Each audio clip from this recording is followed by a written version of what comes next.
के पूर्व विधायक लोबिन हेम्ब्रम ने शनिवार को बीजेपी का दामन थाम लिया। पार्टी के प्रदेश अध्यक्ष बाबूलाल मरांडी ने लोबिन हेम्ब्रम को पार्टी की सदस्यता दिलाई। पार्टी कार्यालय प्रदेश अध्यक्ष के अलावा झारखंड विधानसभा चुनाव प्रभारी हेमंता बिश्वा शर्मा, प्रदेश अध्यक्ष बाबूलाल मरांडी, नेता प्रतिपक्ष अमर कुमार बावरी, पूर्व सीएम चंपई सोरेन, विधायक सीता सोरेन, पूर्व सीएम मधु कोड़ा शामिल थे।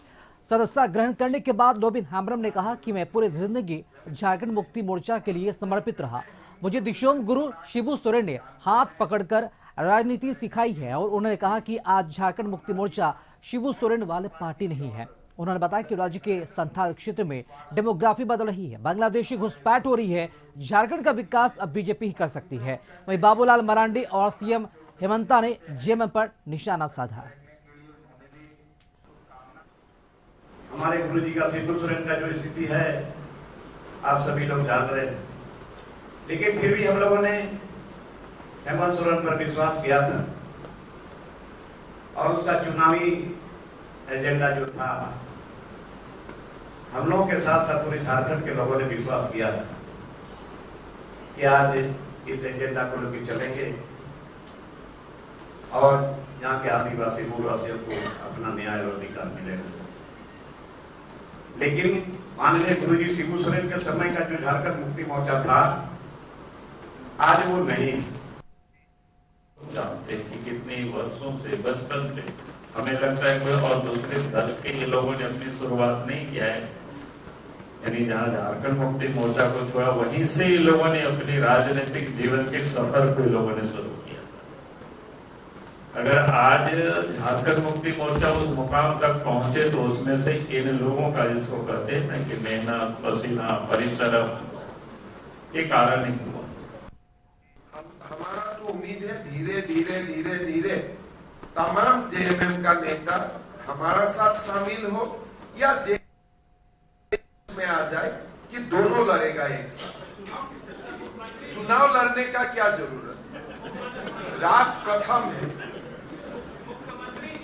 राष्ट्र प्रथम है, झारखंड प्रथम है। अगर झारखंड का घुसपैठियों को निकालने के लिए बीजेपी को चुनाव ही नहीं लड़ना है, वो भी हमारा मंजूर है। हम कोई चुनाव के लिए यहाँ खड़ा नहीं हुआ हूँ, हमारे लिए राष्ट्र प्रथम, झारखंड प्रथम, यही हमारे मुद्दा है। और इसी खबर पर अधिक जानकारी देने के लिए हमारे साथ संवाददाता संदीप लाइव जुड़ चुके हैं। संदीप, कल पूर्व सीएम चंपई सोरेन और आज लोबिन हेम्ब्रम बीजेपी में शामिल हो गए, क्या लगता है अगला नंबर किसका है? और क्या बीजेपी जेएमएम के और भी कई नेताओं के संपर्क में जिसे बीजेपी में लाना चाहती है? क्या सियासी हलचल अभी चल रही है झारखंड की राजनीति में? राजनीति को देखा जाए तो कहीं ना कहीं बीजेपी की तरफ से जो दावे किए जा रहे हैं कि पाइपलाइन में कई ऐसे नेता हैं जो आने वाले दिनों में यानी चुनाव से पहले बीजेपी का दामन थामेंगे।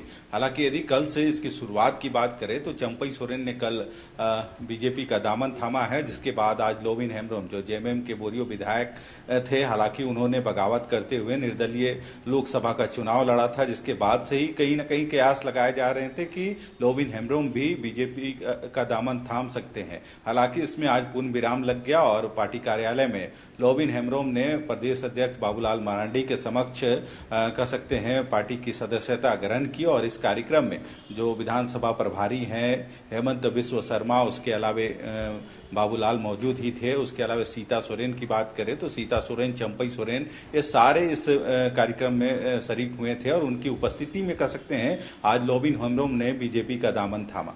हालांकि आगे की यदि बात करें तो कहीं ना कहीं सीता सोरेन ने जो बयान दिए हैं इस कार्यक्रम के बाद कि कई ऐसे नेता हैं जेएमएम के जो आने वाले विधानसभा के चुनाव से पहले पार्टी यानी बीजेपी में शामिल होंगे, पर देखना होगा कि आखिर वो कौन नेता हैं जेएमएम के जो बीजेपी का दामन थामेंगे। हालांकि इसके लिए समय जरूर है। हालांकि उन्होंने दावा किया है कि विधानसभा चुनाव से पहले या जो पार्टी जेएमएम के जो नेता हैं वो इस बीजेपी का दामन थाम सकते हैं। हालांकि जो हेमंत बिश्वा शर्मा है उनका कहना है कि जेएमएम से हमारी कोई लड़ाई नहीं है, जेएमएम भी हमारे तरफ आ जाए और जो झारखंड का विकास है या फिर जो संथाल में जिस तरह से बांग्लादेशी घुसपैठी का लगातार मामला सामने आ रहा है तो इस पर कैसे निपटा जाए। रही वजह है कि कई बार ये बयान जरूर दिए हैं कि जेएमएम से मेरी कोई दुश्मनी नहीं है, जेएमएम वाले भी हमारे साथ आ जाएं ताकि हम राज्य का विकास करें।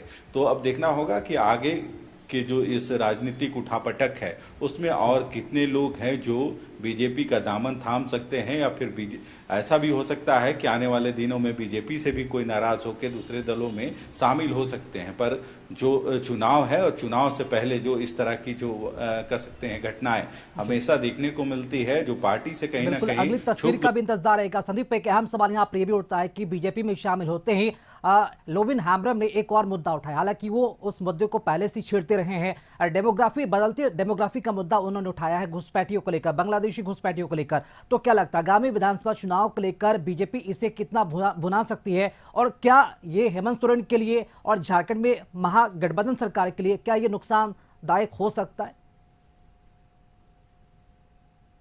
जी, कहीं ना कहीं इस लोकसभा चुनाव के ठीक बाद बीजेपी इस डेमोग्राफी चेंजिंग को लेकर लगातार आवाज उठाते रही है, और कहीं ना कहीं विधानसभा चुनाव से पहले इस बार विधानसभा का जो मुख्य मुद्दा चुनाव का है तो डेमोग्राफी चेंज की बातें भी बीजेपी की तरफ से लगातार उठाए जा रहे थे। हालांकि चंपई सोरेन ने भी जब पार्टी में शामिल होने से पहले यदि कुछ दिनों की बात करें तो उनके भी कई बयान आए थे कि जो संथाल का इलाका है, जो 5-6 वहां पे जिले हैं, चाहे साहेबगंज की बात करें या फिर दुमका की बात करें, इन इलाकों की बात करें, तो वहां पे जो बांग्लादेशी घुसपैठ है वह जरूर हो रहे हैं। पर इससे पहले यदि बात करें, जब वो जेएमएम में थे या फिर जो पूर्व मुख्यमंत्री रहे हैं, उस समय कभी भी उन्होंने एक्सेप्ट नहीं किया था कि संथाल में बांग्लादेशी घुसपैठी है। पर जैसे ही उन्होंने यह मन बना लिया कि अब वे बीजेपी में जाएंगे तो उसके बाद से उनकी भी जो कह सकते हैं बयान आने लगे, उसमें उन्होंने भी स्वीकार किया कि जो संथाल का इलाका है, जो 4-5 जिले हैं, वहां पे बांग्लादेश घुसपैठ है और इससे आदिवासियों का जो अस्तित्व है कहीं ना कहीं खतरे में है। तो कहीं ना कहीं देखा जाए तो जो राजनीतिक स्थिति है वह पल पल में बदलते हैं। अन्य पार्टी में थे तो कुछ अलग बयान या कह सकते थे, इस चीज को एक्सेप्ट नहीं कर रहे थे, पर अब जब बीजेपी में आ गए हैं चंपई सोरेन तो उनका भी बयान अब देखा जाए तो वो भी इस चीज को एक्सेप्ट कर रहे हैं कि संथाल में बांग्लादेशी घुसपैठी है। तो पर कह सकते हैं राजनीति है, और राजनीति में जिस करबट कह सकते हैं जो नेता होते हैं या फिर राजनेता होते हैं, वो अपने बयान उसके अनुसार भी बदलते हैं। तो देखना होगा कि इस बार चंपई सोरेन या फिर जो लोबिन हेम्ब्रम हैं उनके बीजेपी में जाने से बीजेपी को कितना फायदा होता है, या फिर जेएमएम से वे दूसरे घराने में गए हैं, बीजेपी में गए हैं, तो इसका नुकसान कितना जेएमएम को होता है। हालांकि बीजेपी आज जरूर दावे कर रही है कि कोल्हान के जो 14 विधानसभा क्षेत्र है वहां पे चंपई सोरेन के आ जाने से उनका जो खाता है खुलेगा और जो परसेंटेज है विधायकों का वह बढ़ेगा। दूसरी तरफ यदि संथाल की बात करें, जहां जहां बीजेपी थोड़ी जरूर कमजोर है, रही वजह है कि लोबिन हेम्ब्रम को संथाल से लाया गया है पार्टी में। अब देखना होगा कि इन दोनों के आने से बीजेपी को कितना फायदा होता है और महागठबंधन को कितना नुकसान। जी चलिए, बहुत शुक्रिया संदीप आपका खबर पर जानकारी देने के लिए।